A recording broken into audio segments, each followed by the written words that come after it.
Today we are gonna be taking the fear out of making jam. Washington State has amazing berries. We are the #1 producer of blueberries and the #2 producer of raspberries, and we have an abundance of them every single year. So we want to just take all that flavor and be able to freeze it so that we can use it whenever we want. So we're gonna take this blender here and we're gonna put 4 cups of berries into the blender. We're gonna pour the pectin in, and then we're gonna put the lemon juice. We're going to just put the lid on so we don't have an explosion.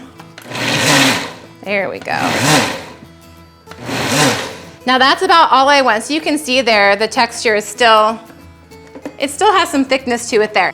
We have let this sit for 30 minutes, and so now we are going to heat it up. Again, we're not going to boil this, it's just gonna be a low simmer. We have white sugar and Karo syrup, so we're gonna add that into it. This is gonna be 4 cups of sugar and a cup of Karo syrup. And now we're just gonna stir until it dissolves, low and slow. So you don't wanna leave this be, you wanna stay here, and you're just gonna keep stirring and keep removing all those things of sugar until it is completely dissolved. Okay, we are done now. All the sugar is dissolved, and because we didn't boil and it's not super hot, we can pour it directly into our containers and toss them in the freezer.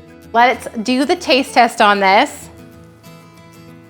Oh my gosh, you guys, that is so good. There is nothing like fresh Washington jam. You've got to make this. It's amazing.